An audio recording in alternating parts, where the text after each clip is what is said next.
विष्णुपुर में कलावती अपनी बहू सुहाना के साथ रहती थी। जहाँ कलावती स्वभाव से काफी चालाक थी, तो वहीं सुहाना बहुत ही भोली थी। वो आसानी से लोगों की बातों में आ जाती थी, जिसका लोग फायदा उठा लिया करते थे। एक दिन की बात है। बहू, अरे ओ करमचली, कहाँ मर गई? सुबह से अंदर कमरे में ही घुसी है, आखिर कर क्या रही है तू?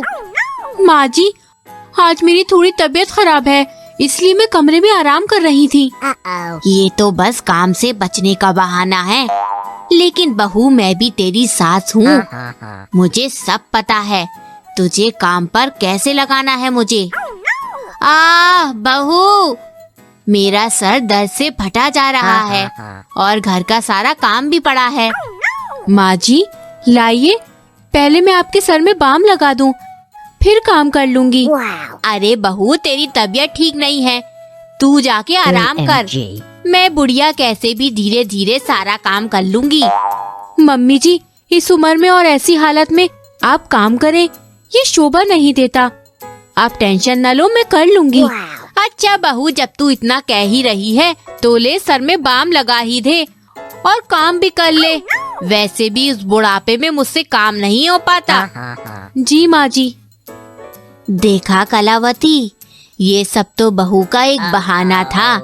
इसने तुझसे घर में झाड़ू पोछा जो लगवाना था, लेकिन मैं भी बड़ी स्मार्ट हूँ, लगा दिया ना इस कल्लो ने काम पर। अब मैं भी काम पर लग जाती हूँ। बहू, जब तक तू काम कर रही है तब तक मैं बाहर घूमकर आ जाती हूँ, फिर आकर खाना खाऊंगी। जी माँ जी। फिर सास वहाँ से चली जाती है और बेचारी बीमार बहू घर का सारा काम करती है। वही सास पड़ोस की शिमला बहन के घर जाकर चुगली बतला रही होती है। अरे शिमला, मुझे आए हुए कुल 10 मिनट हो गए, अभी तक तेरी बहू चाय लेकर नहीं आई। कुछ तमीज वमीज ना सिखाई क्या तूने अपनी बहू को?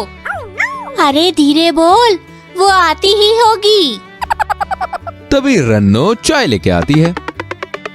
लीजिए आंटी जी चाय। फिर आ गई बुढ़िया चुगली बतलाने। फिर वहाँ से वो चली जाती है। अरे शिमला बहन, बहू पर थोड़ा लगाम लगा के रखो।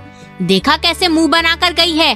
अभी इसकी जगह मेरी बहू होती ना तो देती 2 कंटाप खींचकर, घोड़ी की पूंछ की तरह सीधी हो जाती। अब क्या बताऊं बहन, ये तो ऐसी ही है। अगर मैं कुछ बोलूं तो मुझे ही कच्ची बकरी समझकर खा जाए। वो तो शुक्र मनाओ कि तुम्हें चाय ला कर दे दी, वरना मुझे तो पानी तक के लिए नहीं पूछती। और करो बहू की सेवा, मेरी बहू मेरी बहू। यही तो होगा ना। देखो, एक मैं हूँ जो चतुर चिड़िया बनकर बहू को बंदरिया बनाती हूँ, और वह कुछ नहीं कहती। तुम भी मुझसे कुछ सीख ही लो। हाँ, मैं भी ऐसा ही करूँगी। तभी शिमला की बहू रन्नो छुप कर दोनों की सारी बातें सुन लेती है और बाहर आकर कहती है, अरे ओ बुढ़िया, उठ यहाँ से, निकल पहले। मेरी भोली भाली सास के कान भरी जा रही है तब से। इस तरह वो दुत्कार के कलावती को वहाँ से भगा देती है। वही कलावती घर आकर कहती है, अरे ये शिमला की बहू रन्नो ना अपने आप को ना जाने क्या समझती है। और सही तो कहा था मैंने, क्या गलत कहा। बहुएं तो होती ही हैं जूते की नोक पर रखने लायक, वरना वे सर का ताज बनने की कोशिश करने लग जाती हैं। वही किचन में खड़ी सुहाना सास की सारी बातें सुनकर काफी दुखी होती है, लेकिन वो बेचारी कुछ बोलती नहीं है। फिर एक दिन, माँ, मैं बाहर जा रही हूँ। मुनिया अंदर कमरे में सोई हुई है, देखना कहीं वो बेड से नहीं गिर जाए, वरना वो रोने लगेगी। आप जरा उस पर ध्यान दीजिएगा, मैं जल्दी ही वापस आ जाऊंगी। सास जो कि टीवी देखने में बिजी होती है, वो हाँ में सिर हिला देती है और फिर बहू वहाँ से चली जाती है।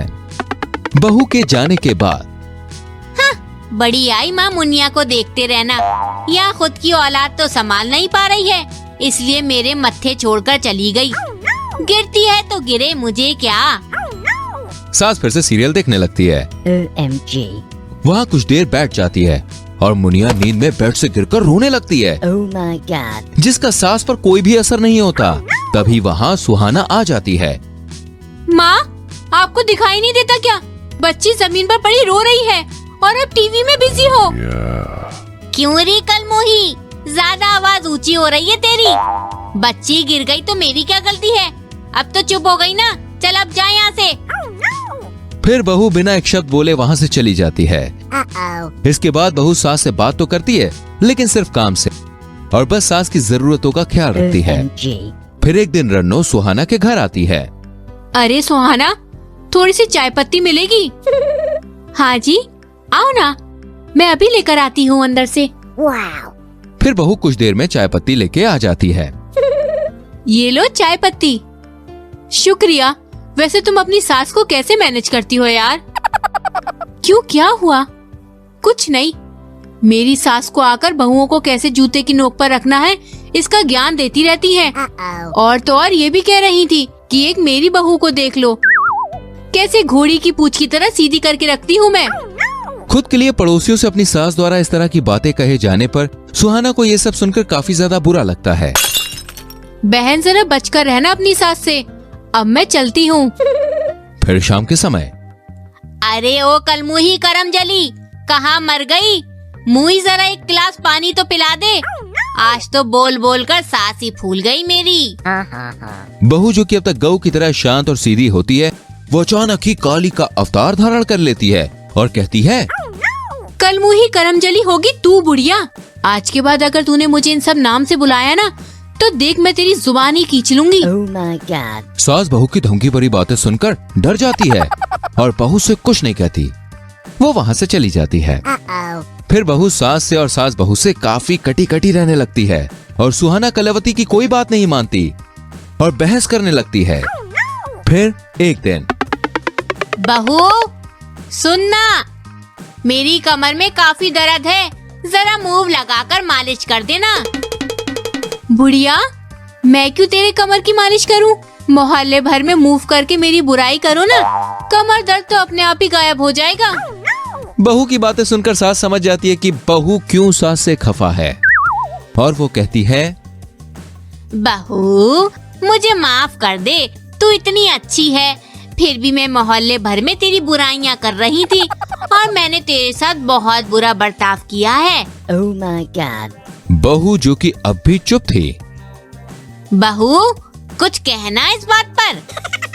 माँ जी, मैंने हमेशा आपको अपनी माँ की तरह माना, हमेशा आपकी अपनी माँ से ज्यादा सेवा की, लेकिन मैंने कभी नहीं सोचा था कि आप ऐसा कुछ करेंगी। बहू मुझे माफ कर दे, अब से मैं एक अच्छी सास बनने की पूरी कोशिश करूंगी। बहू हाँ में सर हिला देती है और सास बहू के गले लग जाती है।